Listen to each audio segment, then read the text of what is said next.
конечно, в первую очередь нужно, скорее всего, заняться этим, чтобы у тебя хотя бы какая-то была сумма, да, то есть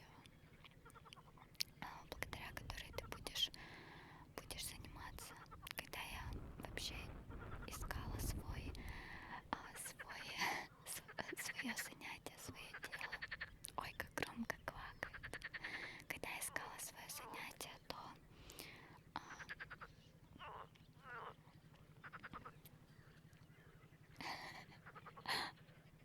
там какая-то кукушка. Мне страшно. Надеюсь, она какая-то слишком была агрессивной. Конечно, у вас должна быть какая-то база, но вот, к примеру, вы живете сейчас с родителями, есть у вас возможность развиваться, есть у вас возможность заниматься любимым делом, но вы не знаете чем, и, собственно, пробуйте, не сидите на месте, общайтесь с людьми какими-то новыми, попробуйте найти работу, именно которая связана с продвижением, с саморазвитием, с бизнесом. То есть, если вы хотите в бизнесе развиваться, чтобы у вас были какие-то знакомства, именно связанные с той, ну, отраслью, которую вы хотя бы немножко, ну, хотя бы вам немножко нравится, если, допустим, совсем не знаете, чем заниматься. Либо, я не знаю, ну, то есть это вам уже ваша мозговая деятельность, вам нужно уже найти, с кем общаться, где работать и так далее. Если вы работаете, ну, хотя бы уделяете, там, не знаю, несколько часов для саморазвития, для новой информации какой-то. В общем, вы поняли. Это быть открытым и постоянно развиваться. Второе, что можно сделать, что я именно делала, кроме чтения книг, вообще на меня повлияла книжка «Думай и богатей». После этого у меня появилась такая идея. Я советую вам ее прочитать. Она моя самая любимая книга. Вторая книга — это «Магия утра». Автора я не помню название, его фамилия и имя, потому что, ну, как я уже говорила, плохо вспоминаю. Но вот Наполеон Хилл «Думай и богатей» — это вот прям самая моя любимая книга. Она очень вдохновляет. Некоторые могут сказать, что она сложная, но на самом деле нет, там ничего сложного нет. Там единственное, что приводятся примеры, они немного для меня скучные были, но информация, она просто, у тебя появляются крылья от информации, которую ты получаешь из этой книги, если ты мыслишь, конечно, в этом направлении, если тебе близко именно это саморазвитие, потому что если тебе это не близко, конечно, тебе будет это казаться все чушью. Так вот, второе, что я сделала, это подумала, что во мне какие есть достоинства, то есть они могут быть совершенно не связаны с интеллектом. Ну, например, может, ты поешь классно, может, ты играешь на инструментах классно, а может, ты не умеешь петь, но у тебя очень красивый голос. Может быть, ты много читаешь. Ну, в общем, подумайте, что, какие достоинства в тебе есть. Выписать их все на листочке, именно записать, потому что если ты в голове будешь думать, ну, это, знаете, но это просто в голове, когда ты это на листок пишешь, тебе приходят сумасшедшие идеи просто, и не отбрасывай те достоинства, которые ты считаешь, что их никак нельзя монетизировать и так далее. То есть, ну, этот мир просто полон возможностей. Любое твое достоинство найдется в этом мире. Любое твое достоинство можно, так сказать, продать. Но это лишь так словами бизнеса говорю. В общем, ты в любом случае будешь полезен, потому что в тебе масса достоинств, ты просто их, возможно, не развиваешь. Да что ж такое? Возможно, ты все эти достоинства не развиваешь и, скорее всего, просто их не замечаешь. Поэтому напиши то, что Да что же за пикалка такая? Она пикалка просто. Это сигнализация какая-то природная. Да пусти. Так вот, то, что когда я это упражнение делала, это, кстати, упражнение я придумала, возможно, придумала под впечатлением от разных книг по саморазвитию. Так вот, в то время я была в депрессии, потому что я уволилась с работы, и у меня была дикая депрессия, что я никому не нужна, то есть что я бесполезнейший человек. И поэтому я стала выполнять это упражнение. Так что же во мне такого есть, что я могу?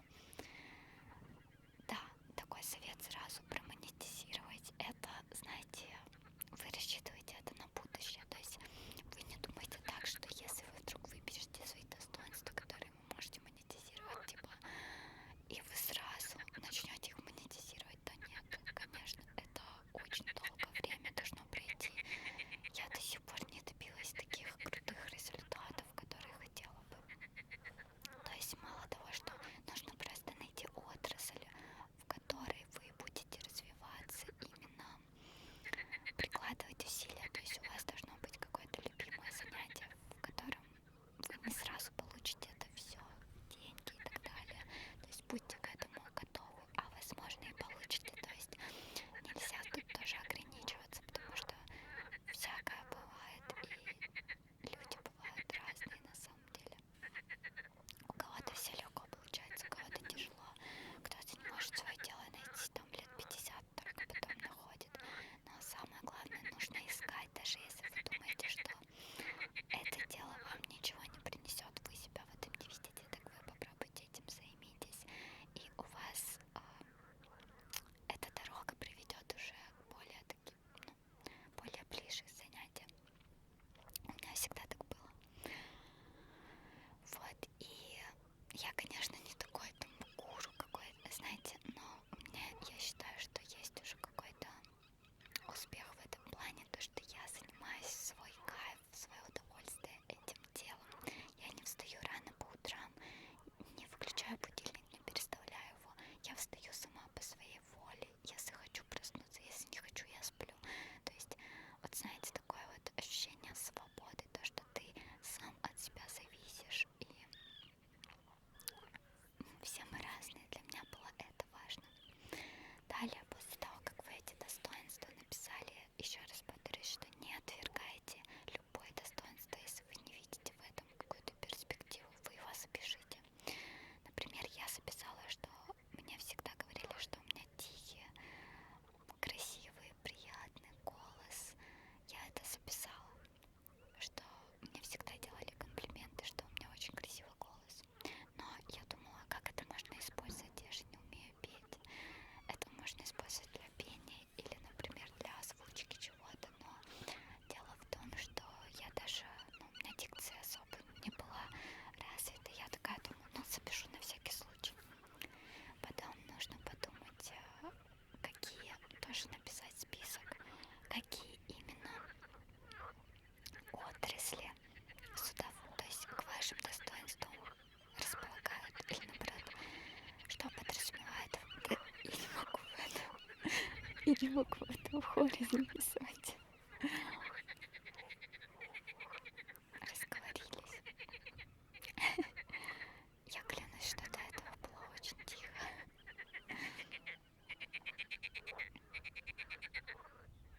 Уйди, лягушка. Лягушка, уйдите. Уйдите, вы меня атаковали просто. Так вот. Уйдите.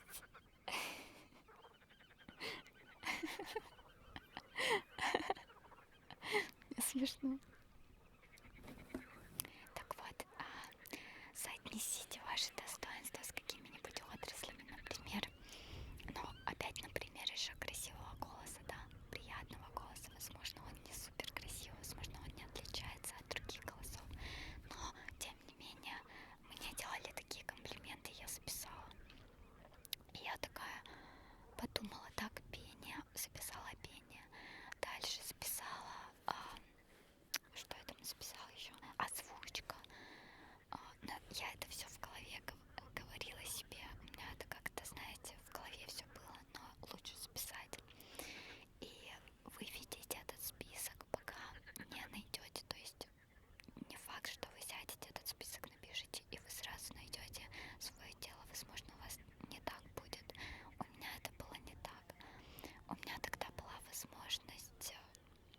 записывать видео, но я не знала, какие видео записывать.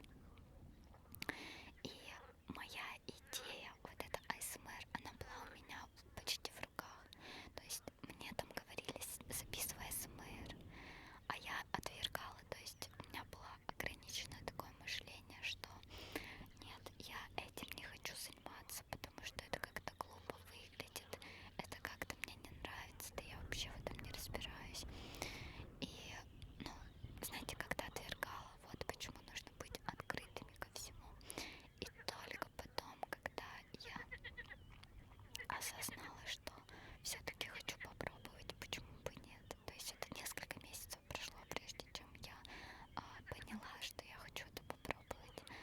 И до этого прошу заметить, что я записывала разные видео, то есть там с играми, потом стримила, потом записывала какие-то бьюти-блоги непонятные, которые вообще никому не нужны.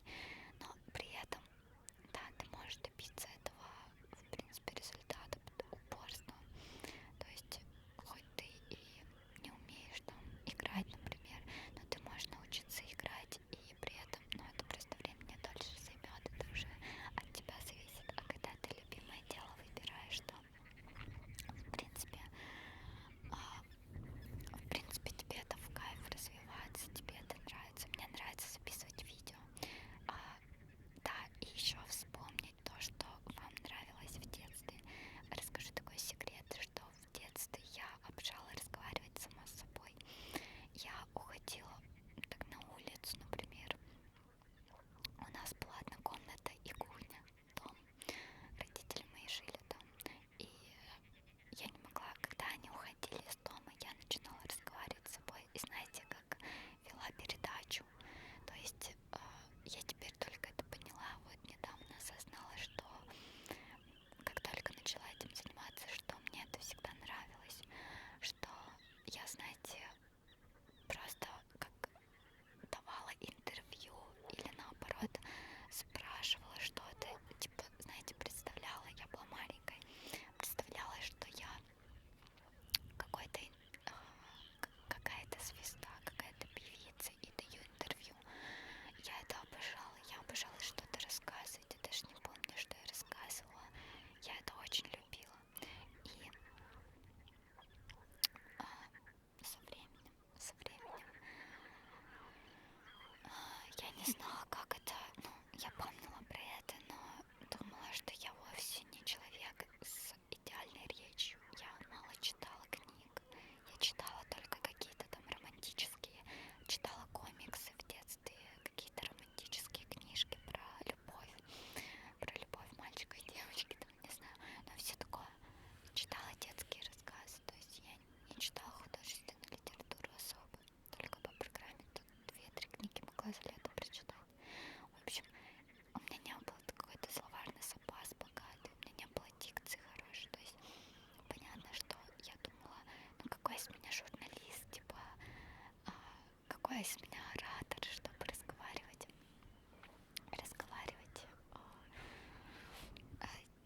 я не знаю, искала себя, в общем.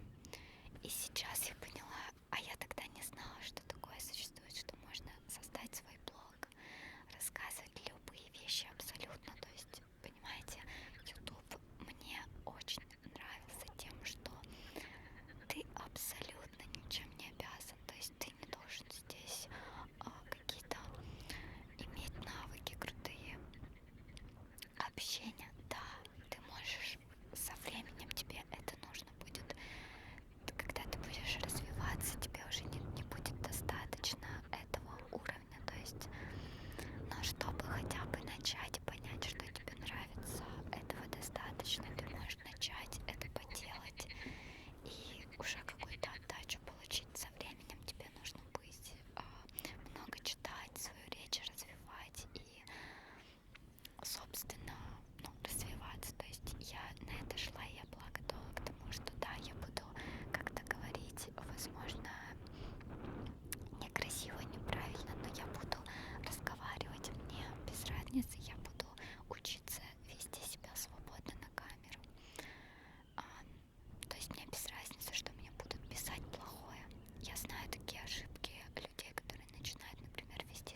сможешь их приобрести.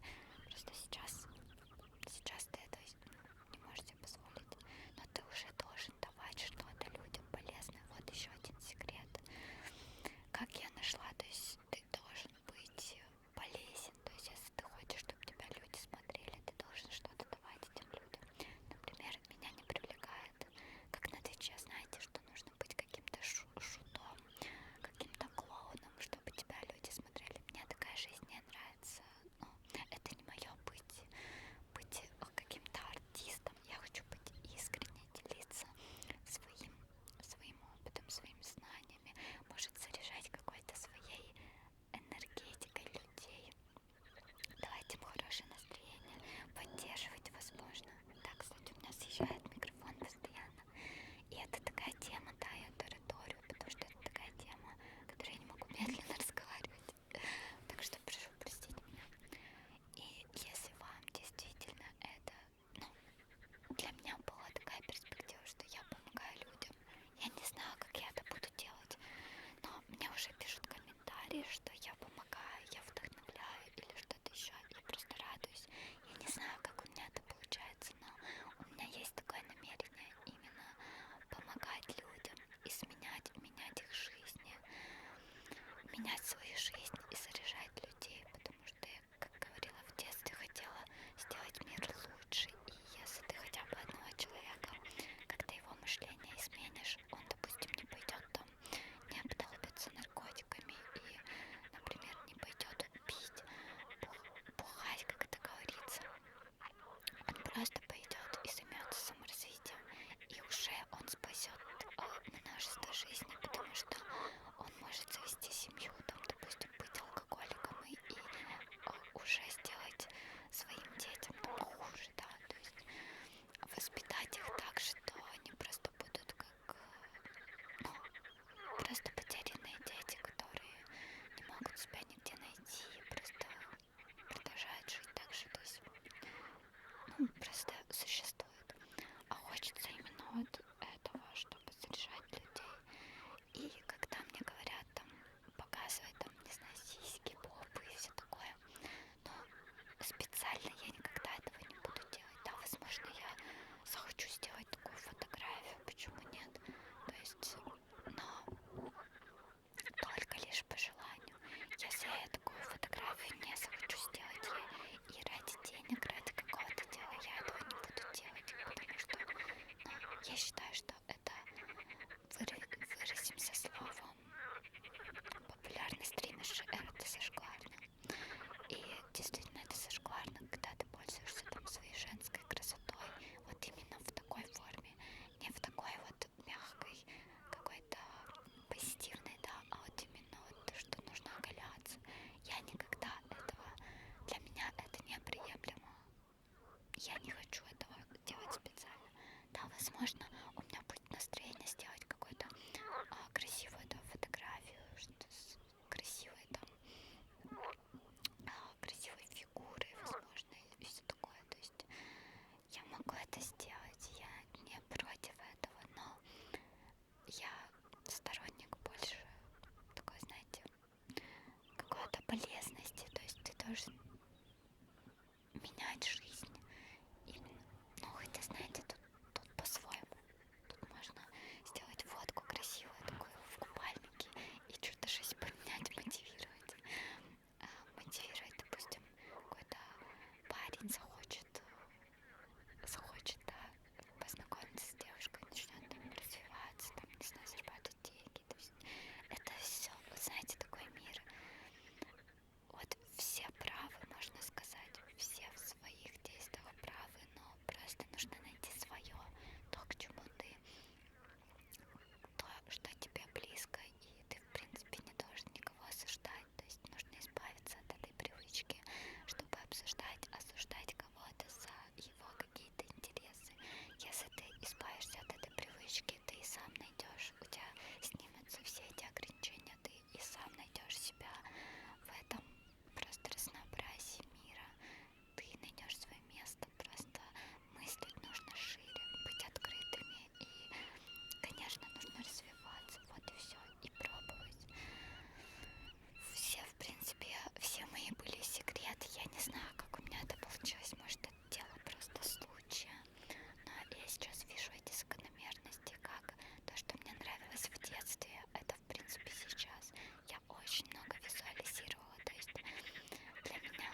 получаю огромнейшее удовольствие просто хотя бы записывать видео, просто их монтировать, выкладывать.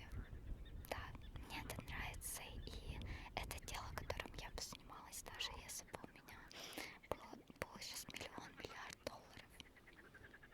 Да вот сколько денег, я бы все равно этим занималась, и я на это пошла именно, ну, как-то это, знаете, выстрелила, то есть люди, действительно была людям полезна, я видела лягушку, людям была полезна, и как-то это все пошло, это все нужно пробовать, мне просто повезло, так сказать, но нужно быть открытым к этому, то есть не просто сидеть и думать у себя в